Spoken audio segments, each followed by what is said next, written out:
Hi, my name is Callie Chappelle, and thank you for tuning into this video about mitosis and meiosis. I'm a biology student at the University of Michigan, and this is a series of videos for Bio 305, which is Introduction to Genetics. Due to the breadth of the course, I wanted to make a series of videos that highlights the most important aspects of the class that you'll need to know for an exam. I like to call this the quick and dirty. So if you're the kind of student who just wants another review, or if you're the kind of student who maybe wasn't in class, hopefully these videos will help you out. So here's the quick and dirty for this video. The first is mitosis that we're going to talk about, the second is meiosis, and the third is nondisjunction. So let's get started. Let's talk about mitosis. So we know, perhaps from 9th grade bio or perhaps later, that mitosis is where you start with something that is, let's say, 2n, and it results in something of the same ploidy level. So it also ends with 2n. So let's say we were talking about something that was just n, it would start with n and it would go to n as well. So I'm going to assume that you're already familiar with the steps of mitosis and meiosis, but we're going to really focus on what happens to alleles as they segregate, because this is important in the context of connecting what's actually happening in a cell to doing statistical analysis about the segregation of alleles in a quantitative setting. So we're going to start out with, we're going to do this in the context of 2n. So let's look at our 2n cell. So we have a 2n cell, 2n, and we have two chromosomes. Each chromosome has a different allele. So this chromosome has big A, and this chromosome has little a. All right, before mitosis can even occur, we have S phase. So what happens in S phase? Think back to the cell cycle. Replication. So we're going to have replication of these two chromosomes into two sister chromatids, also with two chromosomes. If you are a little bit confused what I'm talking about, then go back and watch the 5-minute Back to Basics video that I just did, where we talk about this in slightly more detail. So this chromosome replicates, this chromatid, aka chromosome, replicates into two sister chromatids, which are also considered, this is one chromosome. This one replicates into two sister chromatids. Here are those two sister chromatids, one chromosome. So the phases of mitosis, if you don't remember, are, oops, my pen's not tracking very well today, prophase, metaphase, anaphase, telophase. For time purposes, we're just going to go straight to metaphase. So when metaphase happens, the chromosomes line up on the metaphase plate. So here's the metaphase plate. I'm just going to label this metaphase. How do you think that these chromosomes will line up? Well, because in the end, we want cells that look identical, daughter cells that look identical to the starting or mother cell, they have to line up like this. So what does that mean? Well, our final product needs to also be 2n, and also our final product needs to result in daughter cells that have the big A allele and also the little a allele. So these are connected. I didn't draw the kinetochore. I didn't draw the centromere very well here. So here is big A, little a, little a. Now, why is this the orientation at the metaphase plate, and why is it not this? Why is it not this? Okay, so this seems equally probable, but this is not what happens. Well, if these segregated, you would result in daughter cells that were either big A, or little a. Now these, although they're the correct ploidy level, they're 2n, they do not match the genetic makeup of the alleles that were in the mother cell. So this could not be the correct orientation for mitosis only. So this is the only correct orientation. So make sure you remember that, because we're going to have some more complicated questions coming up that make sure that you know and understand that this is the orientation on the metaphase plate. So metaphase happens, we're going to have segregation of sister chromatids, and this will result in daughter cells that look like what we just talked about. Two chromosomes and with 2n ploidy level and the same genetic makeup as the mother cell over here. Okay, so this one is going to look exactly the same. Big A, little a, and also will be 2n. So make sure you understand how these alleles are segregating. So let's talk about a slightly more complicated case of meiosis. So meiosis is where you start with something, say 2n, and then you result in something that is half of that, n. So let's say we're talking about a tetraploid organism. So that would be 4n going to 2n. Cool. Okay. So what happened to these cells? So we're going to do this case where we start with diploid and go to haploid, because that is what you'll most likely see, also what happens in us. So we're going to start out with the exact same cell that we had in the meiosis slide, like that. Okay, so this starts out exactly the same, S phase and replication. So we're going to have 2 chromosomes, each with a identical sister chromatid, just like that. So the stages of meiosis, just a reminder, are prophase, metaphase, anaphase, telophase. Prophase 1, metaphase 1, anaphase 1, telophase 1, prophase 2, metaphase 2, anaphase 2, telophase 2. So it's kind of like mitosis happens twice, but not exactly. That's not a perfect analogy, but one that provides a decent heuristic for understanding how this works. So again, we're going to skip straight to metaphase 1. And let's figure out how these guys line up on the metaphase plate. So this is a big distinction between meiosis 1 and mitosis. They do not line up, remember, on meiosis 1 they lined up like this. They actually line up like this. Now why is that? How could that be? Well, keep in mind the purpose of meiosis is to go from 2n to n. So if we're going from 2n to n, the daughter cells are going to look like half of that. So this is going to be n, and either it'll have big A or it'll have little a. So the problem that we ran into with this orientation for mitosis was because it would not result in cells that had the correct makeup. It would not result in cells that looked like the mother cell. However, in this case, meiosis, it doesn't matter because the daughter cells are not going to look like the mother cell anyway, so it doesn't really matter if they have, you can't have the same or different composition. Okay, so this is the way that they line up in meiosis. Now, let's see what happened. What do they produce? So here, we're going to have 2 daughter cells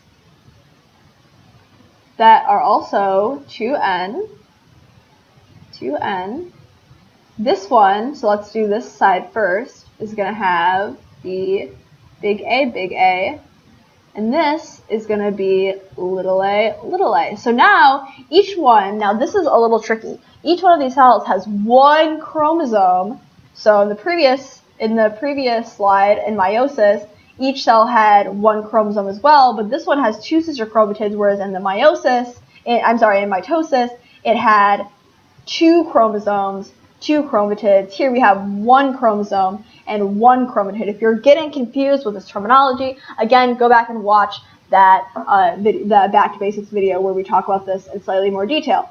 So now we have these. We're ready to go to meiosis 2. So let's look at what happens at the metaphase plate of mitosis 2. So let's do this one with the little a alleles first. So here's the metaphase plate. Here is metaphase 2. How is this going to line up? Well, in this case, there's really only one way. It only can line up like this, like we saw in mitosis, and these sister chromatids will segregate like this. So likewise, if we're looking at the top one coming down here, I'm just going to make this go a little bit more. Here again is our, wow, that was a really terribly drawn metaphase plate. Forgive me, please. These are going to segregate like this. So let's look at what the final daughter cells are going to look like at the end of meiosis. Well, here, this is going to segregate into this cell, so it's just going to be little a, and that is what plating level? N. Good. Then we'll also have another one, because this will go to a separate cell, so that's also going to be N. This produce a daughter cell with just 1 chromosome with big A, that's N, and it will produce another daughter cell that looks exactly like that with just 1 chromosome and a big A. This is also, and I'm sorry, my writing has gotten just worse and worse as this has gone because I'm still learning how to use this drawing board. Please forgive me. But what is the end result? Well, we have 4 daughter cells. Each daughter cell is N. Each daughter cell has just 1 allele. Okay, so let's do a sample question to make sure we understand how all of these things work together. So this is how I would recommend working through the sample question. First, I want to see if you can do this with just the information that I've already given you in this video and with lecture, because let's say you do get the right answer, then you don't have to watch this. But if you don't and you want me to go through it, then just keep watching this video. So I'm going to say pause the video, try it yourself first, and then when we go through it together, you can see where in your thought process perhaps you went wrong, or if you got it right, that you're a really cool person. Okay, let's consider a single germ cell with the genotype AA, BB undergoing meiosis. Which of the following are possible genotypes for the 4 gametes resulting, I don't know where this ST, or I don't know what this means, resulting from meiosis of the single germ cell, assuming that there's not any disjunction. So the first thing that we want to figure out is, what is it asking? What is it asking? Sometimes these questions can be actually a little bit complicated because you're just like unsure like where even to start. So looking at the question and underlining the most important parts is a great way to figure out what the question is asking. So consider a single germ cell with the genotype this undergoing meiosis. Well, first you have to figure out what the hell this even means, right? So we know that this dash means they are on separate chromosomes, and this means they are separate genes. So that means that if I wanted to draw this cell, what would it look like? Well, here's our cell. We know that big A and little a are on separate chromosomes, so big A, little a. And then we know, I'm actually going to do B in a different color so we can watch this. I'm going to do this in blue. And we know that B, big B, little b, are also on separate chromosomes. So if we wanted to draw this cell, actually looks like this. And we are undergoing meiosis. Well, that's good, because we're not talking about mitosis, we're talking about meiosis. All right. And then, which of the following are possible genotypes of the 4 gametes resulting from meiosis of the single germ cell? Okay, so we need to figure that out, assuming that there is no non-disjunction. So the first question is we need to figure out what we know. So what is it asking? What are the genotypes of 4 gametes? And then what do we know? Well, we kind of already just did that. We know that the cell looks like this, and we know that we're talking about meiosis. So the next question that we want to ask ourselves is, can we eliminate any answers? Well, right away, we know that we can eliminate A, because we're talking about meiosis. So we're going from something to half of that. So we're actually looking here at what kind of cell. We're actually looking at a 4N cell here. So that's kind of weird. This is not what we're used to seeing. So if we start with 4N, half of that is going to be 2N. Now let's go through and label the ploidy levels of each of these things. So this is, if we just look at this in a vacuum, that's just N. So that's like we're going from 4N to N. And so that obviously can't be correct. Now these, that is what, 2N. So that means that we're going from 4N to 2N. Okay, well that means that all of these could be correct. So looking at ploidy level just eliminated A. So let's look at C next. So in C, what can we notice? So I'm looking at this on a meta level. Here in B, D, E, actually in B and E, we have 2 things that are the same. All right, so these 2 are the same, these 2 are the same. In B, these 2 are the same, these 2 are the same. In C, they're all different. Well, how could they all be different? How could that all be different if we're all dividing in half? And we already know how meiosis happens in metaphase of meiosis 1 and anaphase of meiosis 1.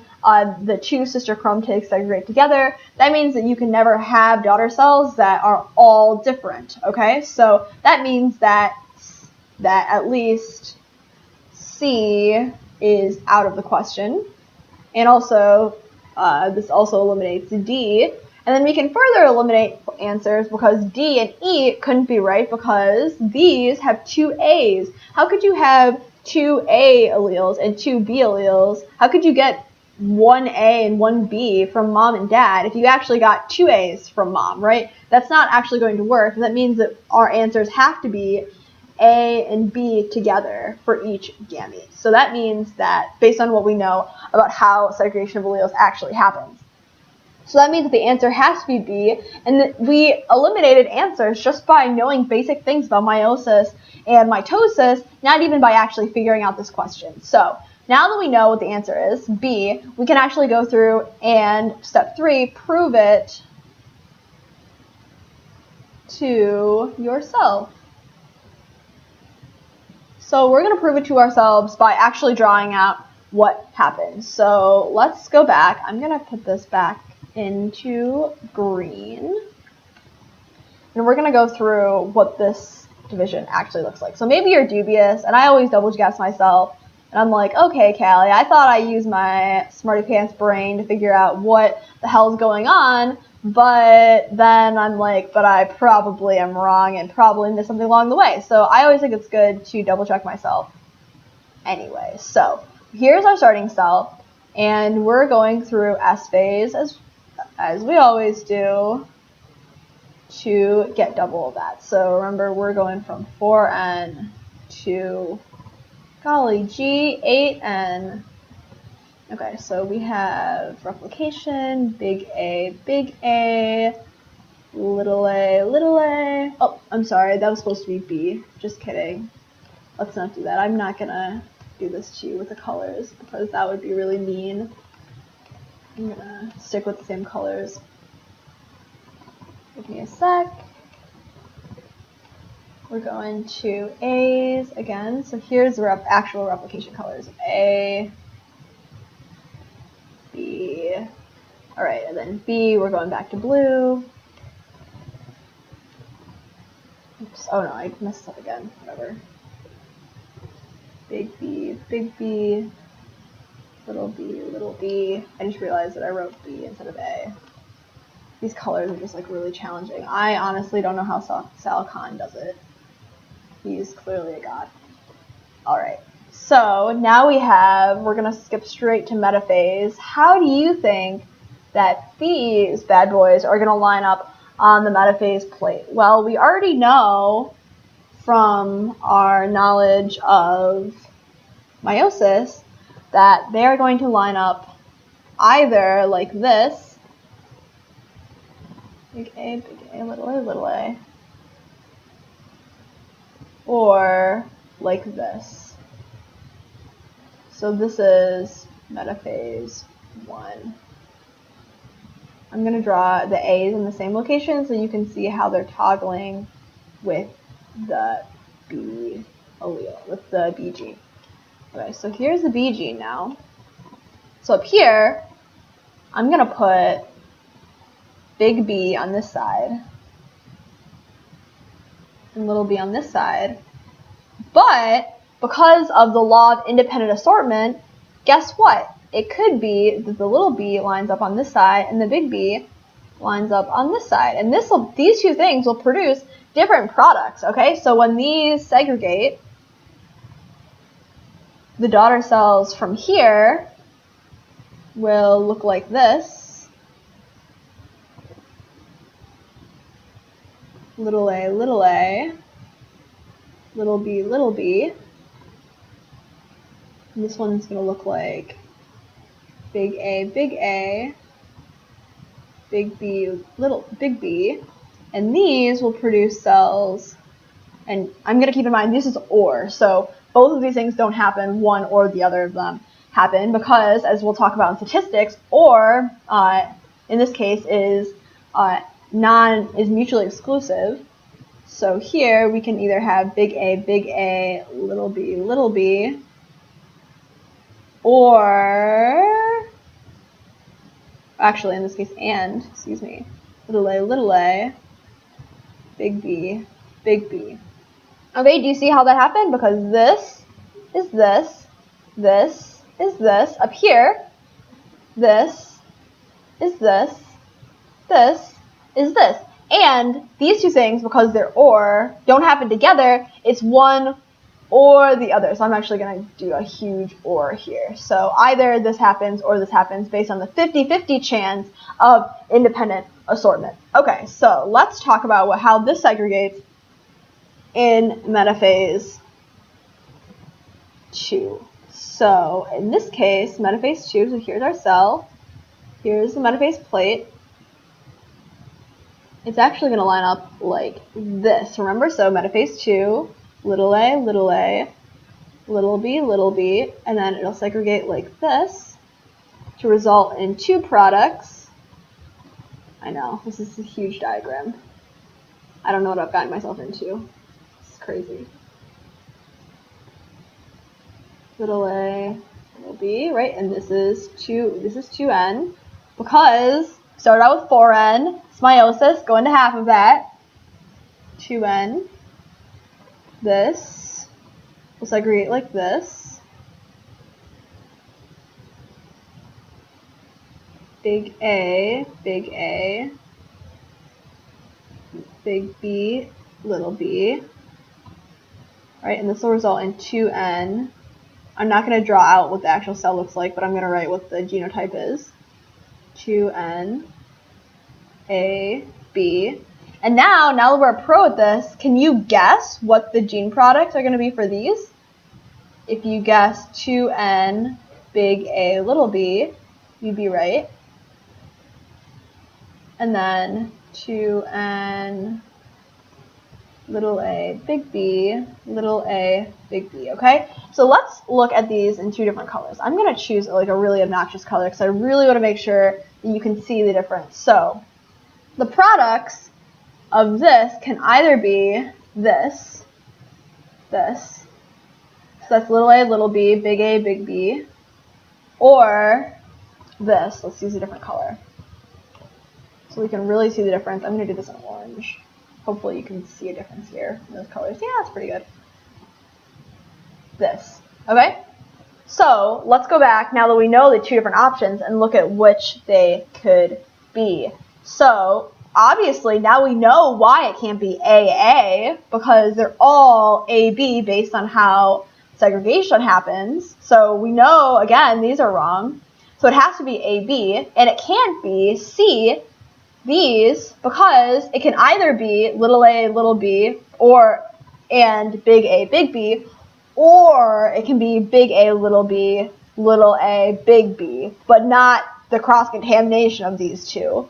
So that takes out C, because that assumes that this is and not or. So the answer has to be B, and we see that, right? We actually drew this out and proved it to ourselves that this is big A, little b, big A, little b, little a, big B, little a, big B. So B is the correct answer. So this was actually a quiz question from my year, and almost everyone got it wrong because they didn't actually either A, understand the difference between meiosis and mitosis enough to eliminate the incorrect answers, or they didn't actually sit down and prove it to themselves that this was the answer. So I remember when I did this the first time, I actually had to go through and draw it out, and that was the only reason why I got this question correct. Alright, so the last topic here is nondisjunction. So nondisjunction is a little bit confusing, and because this is the quick and dirty, I'm going to give you the easy heuristic to always get a nondisjunction question correct, and then I'll go through and actually explain what the hell is happening. So, nondisjunction is the failure of homologous chromosomes or sister chromatids to separate properly during cell division. So instead of, we have our nice little segregation, yeah, like this, where like everybody's nice and happy and they're going their own merry way. Nah, we have some kind of monstrosity where like everybody, instead of going 2 different ways, everybody's just like, you know what, I'm going to the right. Like everybody goes to the right, and then that results in a cell. One cell where we have like 4, and then one cell where we have nothing. And so this is unhappy because there's too many people in the kitchen, and this is unhappy because it's really lonely. So that's like the basis of nondisjunction. We'll talk about this in slightly more scientific terms in the next slide, but here's the quick and dirty. If the result is 2 X's, then the nondisjunction happened in the mother, and it could be a nondisjunction in either meiosis 1 or meiosis 2. If you have 2 X's or 2 Y's, and there's a problem with the father, then it has to happen in mitosis 2, if there's an XY, then it has to happen in the father, and it happens in meiosis 1. So if you need to memorize something quickly before the exam and you don't want to waste time by drawing out all these things, just memorize this table and you'll be fine. But if you're like me, I want to know like why is it happening? What does this mean? So I'm actually going to go through and draw out what all these non-disjunctions mean. So obviously if you have a mother, mothers have 2 X's, then you're just drawing out the same thing with X's, so there's no point because it's going to be the same either way. So the real question, the difficult questions come when there's a non-disjunction in the father. So I'm going to focus on that most importantly. So first, actually, let's go through and look at what a normal XY segregation looks like. Okay, normal, something that I am not, because I am making genetics videos right now.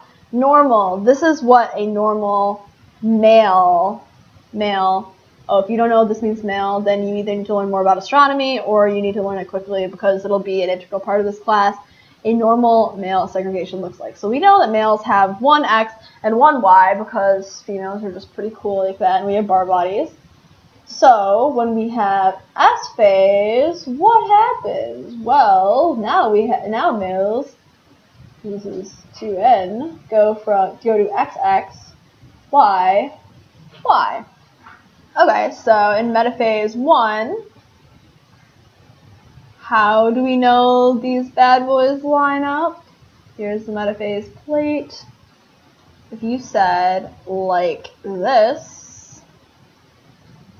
you would be correct. Metaphase 1, then we have cells that look like this. We have XX, YY. Then in metaphase, let's just say this is metaphase 2. We're just going to skip straight there. These are going to segregate like this. And you are left with X, X, Y, Y.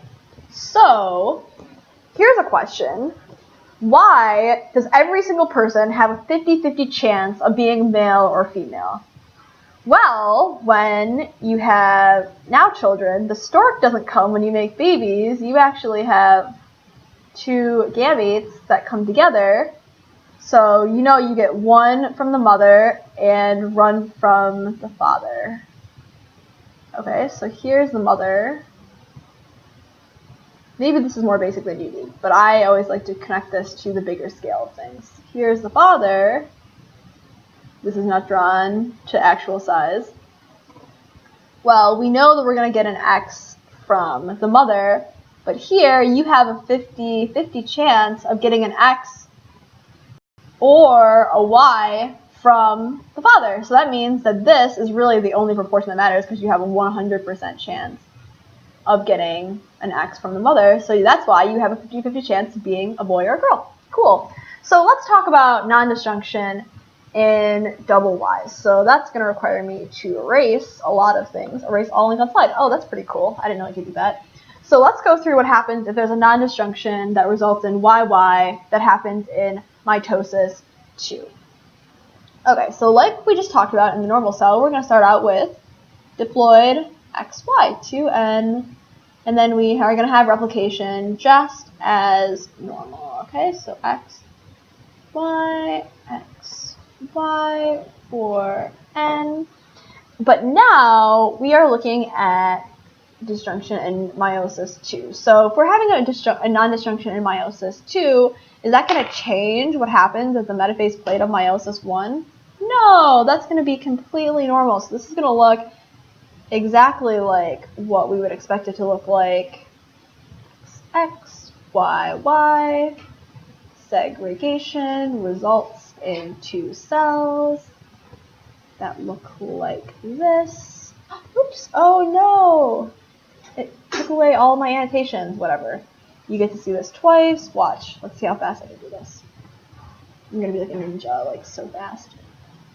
Okay, S, replication, X, Y, Y, 4, N, lining up, metaphase 1.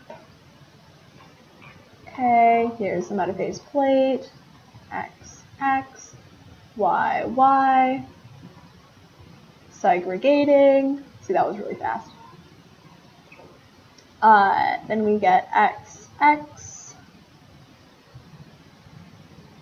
Y, Y. This is metaphase 2. So here's our metaphase plate. So, like we said, metaphase, or 2, meiosis 2, this is where we have our non-disjunction. So normally, we would expect them to segregate like this, right? So each gamete, so this is normal. You would expect each gamete to have an X. And then here, we would expect each one to have a Y. But instead of each Y going on its merry way, both Ys get a little greedy and go to the same side. So this results in a cell that is Y, Y, and then this one has nothing. That's a sad non-cell.